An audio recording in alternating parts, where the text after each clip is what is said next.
Mm-hmm. That song stuck in your head? Yeah.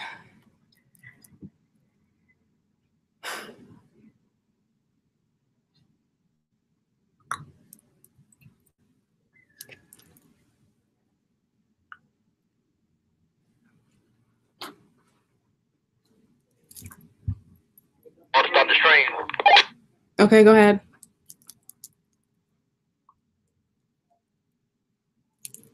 Camera in front of you was green when it turned red, you live. Okay. Mm-hmm. Yeah.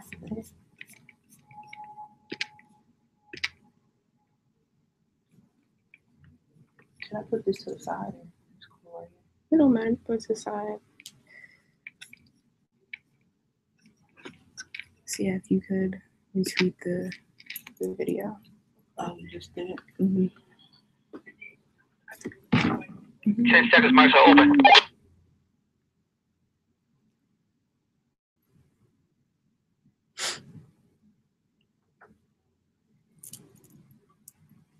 All right, welcome back everybody to another week, another episode of my show. I'm Jordan, and this is Taking a Different Perspective, where I talk, discuss, review, and analyze all things film and media. Now, before I move on, I just wanted to apologize to everyone.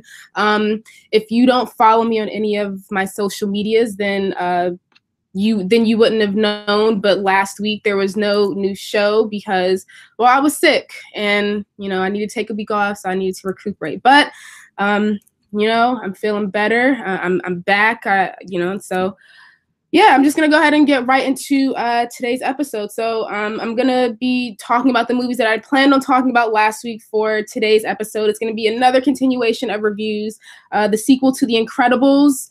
It's been 14 years in the making. That finally came out on the 15th, so you all already knew that I was going to be talking about that. And then also Superfly. Now, you all may or may not be surprised that I chose to talk about this movie. I hadn't originally planned to see and or talk about this movie, but I thought about a little bit more, and I was like, why not? So those are going to be the two movies that we will be reviewing today. But before we get into the reviews, as you can see, I am not by myself today. On the last episode that I did, at the very end of it, I said that I was going to be joined by a special guest that had been on the show before, and as you can see, she is back. So I wanted to give a big welcome back, and thank you to Mello for coming back on the show. Thank you for having me. No problem. So, it's been about a year since you've been here. Did you have any news or anything that you want to tell the people about? Yeah, Best Pair Ever, the podcast that is coming very soon, hopefully July 1st. So follow me at Best Pair Ever Pod on Twitter, and as soon as it's up, that'll be updated. And yeah, Can you move the microphone to you a little bit? Okay, so going ahead and getting right into these reviews. So the first one that we're going to start off with is The Incredibles 2. Now, pretty much everyone that was a part of the, wildly successful first installment came back for the sequel. So we have Craig T. Nelson, Holly Hunter, Samuel Jackson, Sarah Vowell, Eli Fusile, and Brad Bird, who, fun fact, is the writer and director of both the first and second Incredibles, and is also the voice of Edna Mode. So yeah, if you didn't know that, that's your fun fact for the day. His son is Jack Jack. Really? Yeah. Oh, that's my fun fact for the day. I didn't know that. Now, besides those people with this sequel, we have, some notable additions from people like Huck Milner, Catherine Keener, Bob Odenkirk, Isabella Rossellini, and Sophia Bush.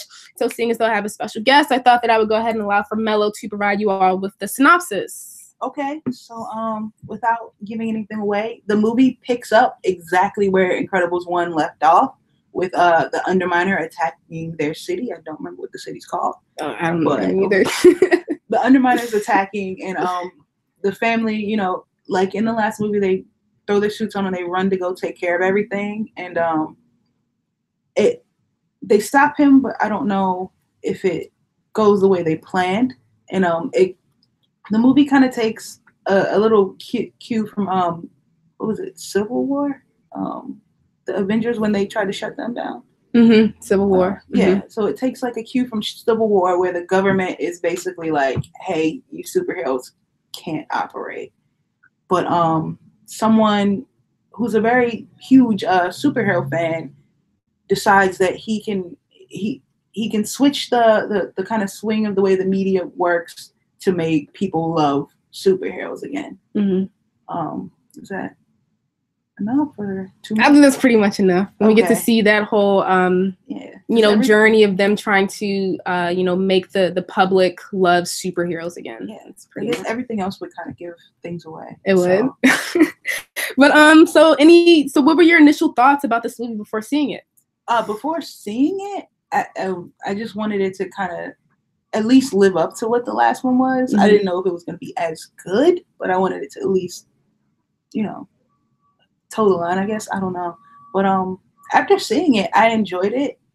I wasn't a super fan of the villain, but I guess everyone else liked it, so I think I might be the only one who wasn't a fan. But other than that, I think it was go ahead. Other than that, I think it was a really adequate movie. I think it's everything that the Fantastic Four movies wanted to be. And it's not a kids movie. It is a kids movie. I think everyone will enjoy it. I really enjoyed it. It's maybe one of Pixar's best. Definitely. So, in terms of, my initial thoughts, of course I was looking forward to it. I was around 9 when the first one came out. So, we all saw the jokes on Twitter, how, we're going to push little kids out of the way when we go to see the movie. So, as much as this was a movie for, kids today, this was very much a movie for our generation, seeing as though we grew up on it. But, before the trailers came out, I was a bit worried because, the track record for sequels just in general isn't necessarily the best. You can tell that a lot of sequels or spin-offs or remakes or whatever you want to call them are made, just to kind of, grab all of the money that they can. But seeing as though this one was 14 years in the making, I knew that, more time and care would be put into it. So, I knew that with that aspect that the movie would be better, but at the same time, it's would all of that time that, is between the first and the second one, would that equate to a worthwhile movie? I didn't necessarily know, but once the trailer came out, that's when I was like, okay, my worries had lessened a little bit, but they were still there because, I hadn't seen the movie yet. But when you went to go see the movie, did you have any wild experiences or anything like that, seeing as though it is a kids movie? It's like you said, the joke was pushing kids out the way to get to it, and I may or may not have cut in front of a couple of kids to get a good seat. I'm not you ain't buy your seats beforehand? I did, but I got there and I realized I walked up the thing and I saw that there was a whole family of 6 sitting directly next to me, and I was like, no, I'm doing this by myself. I don't want kids. So I switched my seat as I'm walking back down the stairs and cut a family off to get to a really good seat. I'm not ashamed to say it. No, don't be ashamed. No, it was the movie was for us. It wasn't for kids. They weren't here 14 years ago. I was. And they don't know Disney knew this was for us. I myself, I didn't have any wild experiences, but I'm not gonna lie, I kind of forgot that kids would be seeing this movie. I didn't really come to the realization until I was standing in the concessions line, and there was this family with these kids. They were loud, they were running around, they were coughing, and I was just like, oh, kids are gonna be seeing this movie too. But thankfully, they went into another theater, and the theater that I was in, it was pretty tame. So yeah, that's probably why you got sick. Probably kids carry things. Oh, kids. Ugh. I did see a family with full Incredible shirts on, mother, father, 2 kids. So that's cute. That won't be me, but that's cute. But for me, after seeing the movie, I have to say that it's definitely one of the best sequels that I've seen with Pixar. But even just in general, when I walked out of the theater, I wanted to say that I like this one better than the first, but I can't put my stamp of approval on that just yet because I feel like I need to see the first one again. But I know that Mello doesn't necessarily agree. No, the first one gave you depth. There was literally Syndrome. That was his name. He was literally killing off superheroes in a kids movie. You don't see that in kids movies. Yeah, a lot of people say that the villain in the first Incredibles is really good. If you take that movie and turn it into a adult movie, he becomes one of the best villains in movies, period. Yeah. So I think it was a lot more depth. I remember in the first one there was a point where he like Mr. Incredible literally thought they had killed his family, and like he almost kills like Syndrome's assistant, and that's not like it's not a kids movie thing. Yeah. So you get more depth, you get more like drama, and you got a little bit more in the first one. I can see that. I can see that. This is a close second, but you can't say it's as good. It looks better because you know computers have changed, and technology's changed, but it's not better. I can see it. I can see that. But I mean, I guess the biggest thing for me that I guess would make me say that I liked this movie a lot more than the first one, I think would just have to would more so revolve around the themes and just, you know, how this movie really attempts to capture the times that we're in. So I mean, you know, with the role reversal, so having Bob be the stay-at-home dad and essentially kind of being, you know, a superhero in his own way, you know, by making sure that the family at home is taken care of, and then you have Helen that gets to go off and you know, take on more of the conventional superhero duties. So yeah, I mean, like that kind of speaks to, I guess, the larger theme of, you know, like not adhering to gender roles, but then, you know, just showing that, you know, being a superhero isn't necessarily just relegated to, you know, going out and fighting crime, that, you know, you can be a superhero, you know, within many different facets of life. Now, besides that, I don't know if you all remember, if you saw the episode, but a couple, well, like 2-3 months ago, back in February, before Black Panther came out, I did an episode entitled Superhero Society and Why Black Panther Isn't Just a Movie. And in that episode, I basically talked about how when you look at the time in which superheroes are created and are popularized in, that it can tell you so much about society at that time. So you can understand superheroes as being a reflection of the time. And so, you know, I didn't go into the movie with that episode in mind, but as soon as the movie started, it quickly jogged my memory about that episode. And so it's really interesting to, you know, look at the movie through that kind of perspective. I mean, in the movie, they talk about how politicians don't like superheroes because, you know, they're people that you know, do things just because it's right. There's this conflict of cynicism versus, you know, believing in a system and its laws, even if they are unfair. Then they talk about how, you know, the world just is what it is, and how, you know, you can't really rely on other people anymore. And so all you can really do is adapt. And if that doesn't speak to the times, I don't know what does. And then, I mean, just the fact that, you know, that you have superheroes, so these people that are meant to, you know, represent truth, order, and justice, the fact that they are illegal, I believe speaks volumes. So yeah, I really liked the, you know, the themes of this movie. I agree with everything you just said. Yeah. I don't think I could have said that better, actually. So I know that you said that you didn't like the villain. I was wondering if you could talk a little. I mean, we kind of had the same thoughts about the villain, but I was wondering if you could go a little bit more into depth about that. So I wasn't 100% sure of her motivation. Because can I talk about it or no? Don't spoil it. I mean, so okay. I'll say this. So we could say that the motivation or the reasoning behind the villain kind of revolves around technology taking over our lives and how we're slaves to the simulation from the many screens that we have in our lives. Now, like you said, you didn't necessarily think that the motivation works. I mean, to get into what kind of spoil it, I can understand where she's coming from, but I think that is spot on. Like that reasoning is spot on. But I'm just like my question mainly is she doing this because this is how she really feels, or is she doing this to kind of spite the person close to her without, you know, giving that away? So I don't know. Like I guess maybe if we would have made that clear, you know, they do a classic villain monologue because your villain always has to tell you why, but they never quite dig into it the way I wanted them to. I can see that. I can see. And then, I mean, when it came to the villain themselves, and I mean, I saw a lot of people saying this, especially like in comments under reviews and things like that. But for me, I spotted the villain a mile away. Like as soon as they came on the screen, I knew exactly who it was. I knew exactly what was going on, like everything that was going on pretty early on. So I have to say that was probably the biggest disappointment for me. Just the fact that the movie didn't really have that kind of unpredictability factor that was there just overall. But then, of course, for the villain, especially comparing it to the villain in the first one, this one does kind of seem a bit you know. I felt like Syndrome's motivations were so very personal, you know?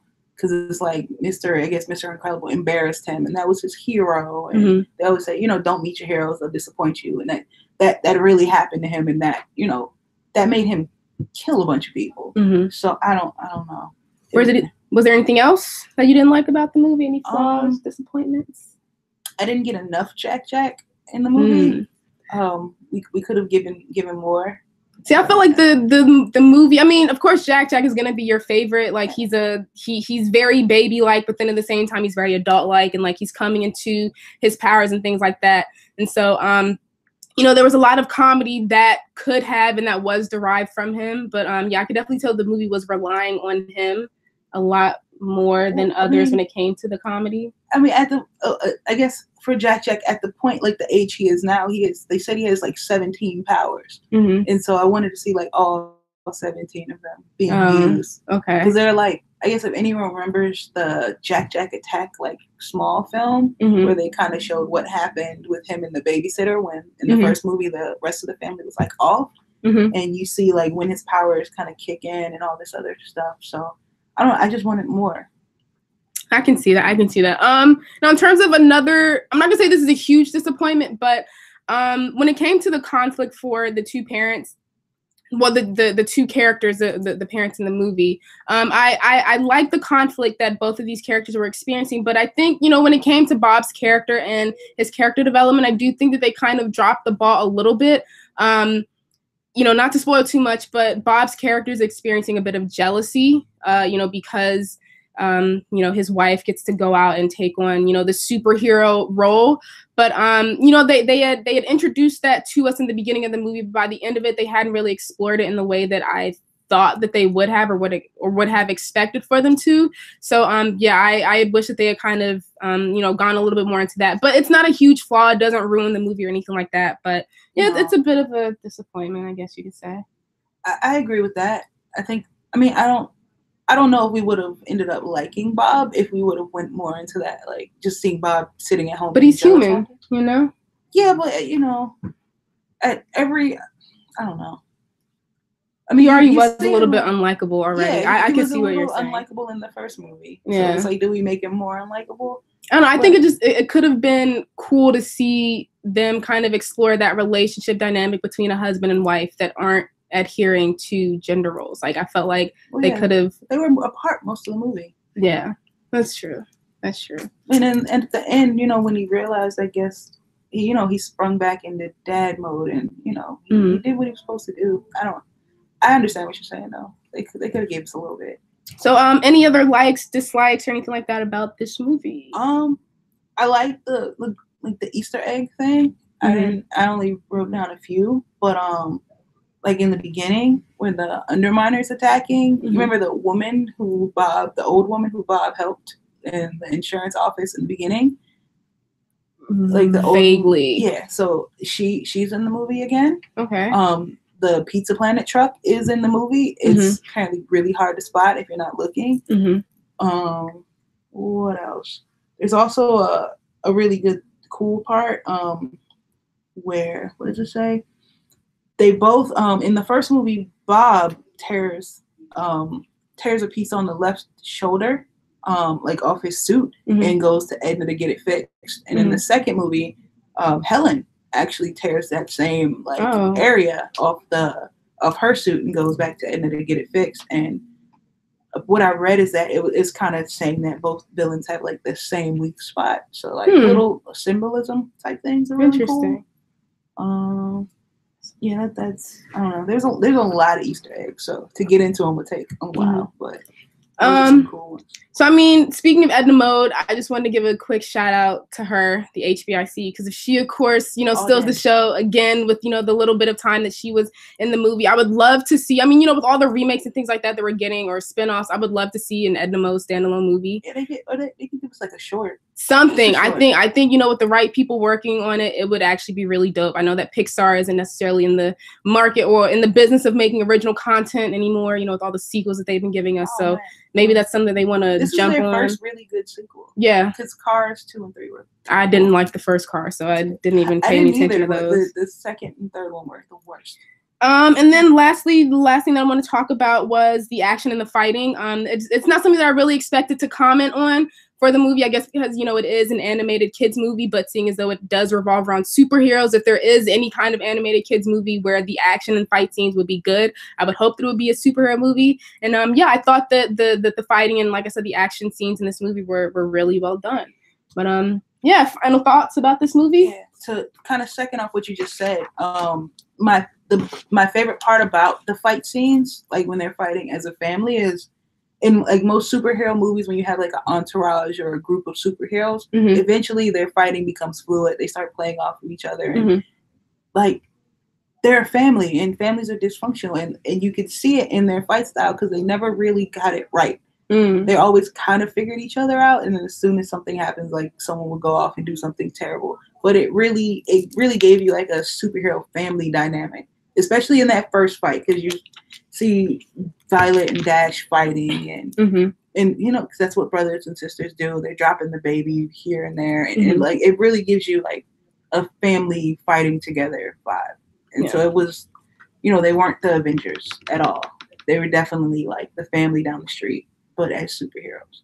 Yeah, and lastly, what I wanted to say, if you or anybody out there that you know experiences from has experiences with epilepsy, you may want to think twice about seeing this movie. It was a bit weird to me that Disney hadn't put up any kind of a warning at the beginning of the movie, or that, you know, they hadn't talked about the fact that there were going to be like flashing lights and things like that this movie, because that was the first thing that I thought about when those scenes happened, how, you know, how triggering they could be for the movie. But apparently I think Disney has started to put that at the beginning of their movie, so I guess you'll know if you go to see the movie. But going ahead and then switching gears and talking about Superfly, what were your initial thoughts about this movie before seeing it?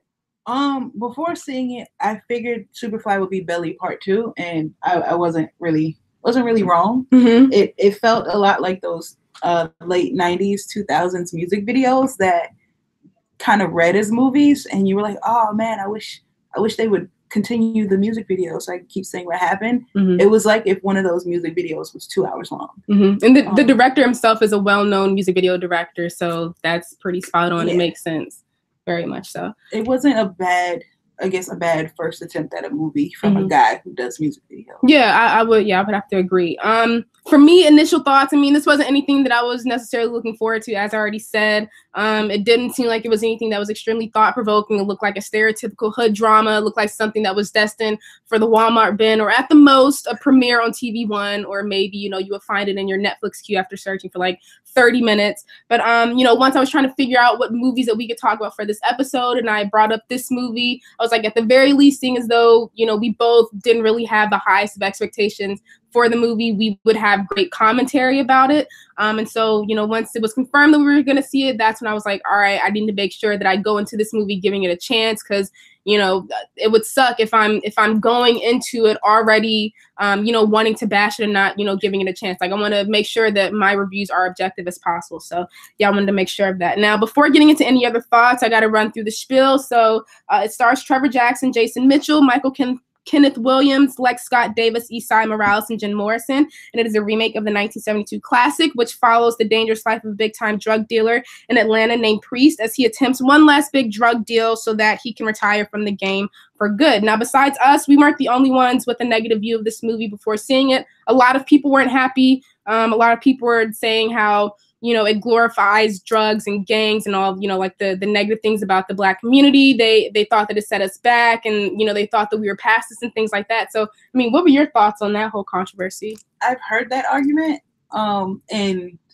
I guess my rebuttal would be, you know, The Godfather did the, you know, it's just a Black version of, you know, those old gangster movies. But, you know, those get nominated for Oscars, and they're looked at, you know, reverently, because, you know, I guess I'm not sure why, you know, because we watch Scarface and it's like, oh my God, this is a great movie. But movies like this, I guess if this wasn't as good as Scarface or The Godfather, and, you know, maybe if the movie was better, we'd be having another conversation. But I think these movies are all portraying that same lifestyle. And so I guess when people of color do it, you know, it's terrible, and it's dragging us back. I think that's because, you know, we don't get a lot. So when we do get stuff, it's like we want to make sure that it shows us in the best light, but, you know, that's not always going to be the case. Now, for me, you know, I get it. You know, I think that argument is akin to do we always have to have the struggle / slave narratives that I've seen before, and that, you know, I've kind of talked about a little bit. But for me, this whole controversy that's been surrounding the movie kind of it created like two big questions for me. One, like, what's the difference between this movie? And I mean, Mello already kind of touched on it, but I mean, like, what's the difference between this movie and listening to all the rap and hip hop that we listen to? Or, I mean, you know, watching shows like Empire, Power, or reality TV shows, or movies like Scarface, or all the 90s movies that we deem as being classics now. Or, I mean, you know, just even being a part of social media and all the stuff that we put out there. I mean, you know, all those things glorify negative, you know, traits about the Black community or just people in general, but yet, you know, we still partake in all or some of those things at some point. So, I mean, it's kind of a rhetorical question, but I mean, like, what is the difference between that? Like, do you think there's a difference? I don't really think there is. Yeah. I think they're all the same things. It's just, I guess people take them in differently from where they come from. And then, secondly, you know, people talking about how I thought that we moved past this, and I'm guessing, you know, this is due in part to, you know, I guess like all the Black excellence that has been going on in the media and art for the past like year or so. You know, my question to you all is, are you saying that we can't have these kinds of movies at all, like just period anymore? Because I mean, at the end of the day, this is still a reality for a lot of people. And I mean, I understand that in history that these kinds of movies were given to us in overdrive. And so, you know, to be where we are now in 2018, I can understand how it feels like a step back. But, you know, I don't think that a solution to our problem being Black art should be to completely stop making these kinds of stories. You know, I think that at the very least, we should be striving toward more of a balance. You know, if what we want is to show Black life, you know, and how it really is and how it can be, showing all the nuances and complexities of it, then, you know, we should be able to tell these kinds of stories while still having the Black Panthers, the Get Outs, the Afro-futuristic tales, and even things like Sorry to Bother You, which I would hope, you know, you all will go see. It comes out, I want to say mid-July. I don't know the exact date, but that's a movie that was written and directed by a Black man named Boots Riley that is giving us something a lot different than what we are used to seeing. So, you know, with everybody saying, you know, I thought we moved past this, can't we get something different? That's something different. So I hope that you all are going to actually support it. So yeah, go ahead. No, I just think all stories are valid stories at this point, because we, like, as Black people, we haven't gotten to get all of our art out. So it's like any art, put it out. It doesn't, if it's good, it's good. If it's bad, we learn from it. But I think everyone else has had their chance to make terrible movies, and then make really good movies. So every now and then we'll, you know, there are going to be some duds. Whether it's a Black director, a white director, a Hispanic director, Asian director, it doesn't matter. Everyone's going to make terrible movies. You can go any country and see a terrible movie, and then go to any country and see a really good movie. So I think just get it out, get the art out, and then, you know, I guess people will decide what's good, what's bad. But I think every story should be told. Right. We shouldn't be negating these kinds of stories, because I feel like at the end of the day, it'll just essentially present this kind of falseness to our reality that isn't right. You know, it should all be about a balance. Granted, I understand that it's easier said than done because we don't control the actual stories that are coming out, but that is what we should be striving for, being able to show the good and the bad. Now, in terms of this movie, I didn't think that it was horrible. You know, going into it, it definitely delivers what you would expect for it to deliver. There's gangs, there's drugs, sex, killing, fast cars, all that stuff, but it doesn't really glorify all that in the way that you would expect, because you do have, you know, you do have the main character, Priest, is trying to get out of the game. So, you know, he's not going around doing all these senseless killings. He's not getting high on his own supply. He's not a womanizer in the way that you would expect, though he does have a main piece and a side piece. But I mean, they both seem to be happy with their respective roles. So who am I to judge? But yeah, you know, he's out here being smart. And even though the character motivation in the story itself isn't the most original thing, it is nice to see, you know, a character that isn't a victim of his environment in that way. My question regarding that is, like, what are his actual motivations for getting out of the drug game? Because they never. I don't know. That's a good question. You would, like, maybe if he was a bit older, like an older character, because he's like what, mid-20s? Yeah, he's 30s. Like, he's, as far as drug dealing years go, he's not. I guess he's just tired. Super long. I don't know. I guess he's just tired. I mean, I think they didn't convey that then. Because I'm not gonna spoil anything, but like in the beginning, you know, when he's at the club, I think, you know, that one event that happens, that's the thing that really kind of makes him see that he needs to change his life around. But yeah, I can see what you're saying. I see what you're saying. Just, you know, I guess they didn't. There was no real sense of urgency for him to get out. I can see that. You know, I was like, okay. I mean, you're getting out. You want a couple more $1 million, and then you're done. But why? Like, what's scaring you? I mean, because I'm sure he's been shot at before. I don't think like he handled it. He didn't walk away from that situation looking like he was in fear of what would happen next. Because he seemed pretty confident that everything would be under control after that. So I never got like a sense of urgency to get out of his situation until that very that last scene where everything kind of goes up in flames, literally. So did you have a favorite character? I like everything. I don't remember the actor's name because you said it and I don't remember. But the guy who Jason Mitchell. Yes, everything, whatever he does, I enjoy. I think he's an amazing actor.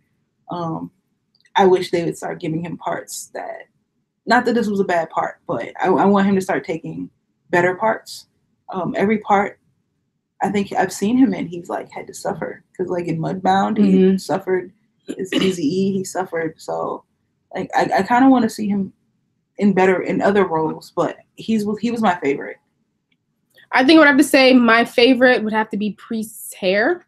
Not Priest himself, but Priest's hair. Like I know that was a thing that like people were clowning the movie about, but I mean, if you've seen the movie, if you've seen the movie, if you do decide to see it, you can't tell me that your eyes weren't directed to his hair. Exactly. A good portion of the time. The movie. Yeah, I found myself focusing more on Priest's hair than Priest himself. So, I mean, you can take that how you want. I mean, I thought that Trevor Jackson did okay. I was a bit worried that he wasn't going to be able to, bring forth the dangerousness and ruggedness that was needed.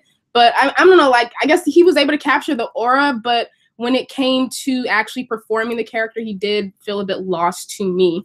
Now, another thing that I want to talk about was the kind of like jujitsu element that was in the movie. That whole thing kind of threw me off. I mean, I understand that, fighting and karate and all that stuff, like it's a part of blaxploitation. And I mean, I haven't seen the original, but Mello said that was a part of the original as well. And so like, I can understand if you want to make his character, have that kind of technical ability, but then it's like when he's fighting all these other people, so like these hood guys and then law enforcement, it's like, okay, so they've had the same training too. Like, I don't know, like it made me question what kind of movie I was watching because, you had the choreography that was so well choreographed and it was technical and all that stuff. And I don't know, it just felt a bit misplaced for me. Yeah, it gave me Black Superhero. Like, I've never. But it's meant to be a hood drama. Exactly. Like I kickbox. I've never seen anyone punch someone across a room. And in this movie, the scenes were choreographed really well. You got slow motion, you got the speed ramps, but it was a lot. I like what you said. I don't know if everyone, you go in the hood, you start a street fight, everyone's gonna be able to, jujitsu fight, block all these punches and hit you with the matrix that's not street fight. Like the girl fight in the beginning made sense, it was kind of in the middle, but that looked real. I think the fight should have looked like Priest. Sure, do your jujitsu, but no one should be able to block your punches. Like I don't know, it was weird. Yeah. Another thing that I guess I'm not gonna say was weird, but I thought, they had dropped the ball was the villain. I felt like his motivations could have been fleshed out a bit more. I didn't really understand. Well, we both kind of talked about, we didn't really understand where the animosity was coming from when it came to his character. It was like right off the bat, he didn't like him and we don't really understand or know why. Yeah, the movie doesn't elaborate very well on why they actually not like each other or why, I guess, that Juju didn't like Priest. It was weird. So other thoughts, other likes, dislikes? My main thought is if this was like a 5-part Netflix like TV series, it would be great. Because then a lot of in the movie, a lot happened and nothing happened. So all these like scenes where they broke down could have been individual episodes leading up to a thing. And I think the execution would have been a lot cleaner had they not tried to put it all into a 2-hour movie. And I mean, I heard, I'm not 100% sure, but I heard that they had started filming in January for the movie to come out in June. So that should say a lot. Yeah. So I mean, give I know, Director X isn't, Steven Spielberg, but give him a little bit more time to film a movie.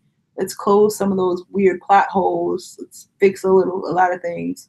I will say the sound design was very good, and the soundtrack was also really good. I thought the soundtrack was forgettable. I mean, like there were some songs that I was vibing to, but I mean, I didn't really expect much from the soundtrack, to be honest. Well, I mean, when they told me Future produced it, I got what I expected. See, I'm not a huge fan of Future. Sorry to the Future Hive, but You might want to take that I back. don't care. I stand in mine. So, but I mean, overall, yeah, I thought, like I said, it wasn't horrible.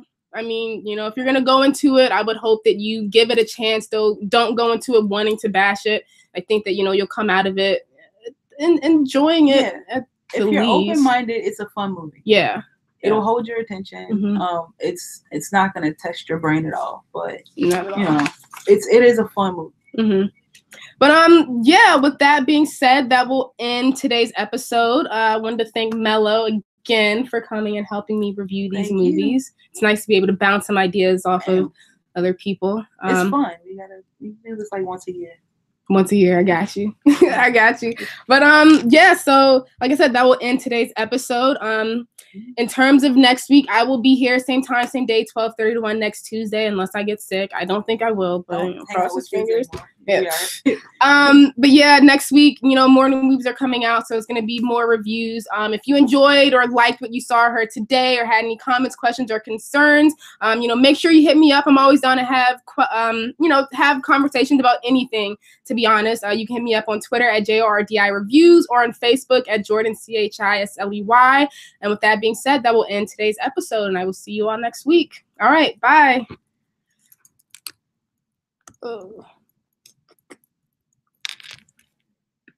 You're clear.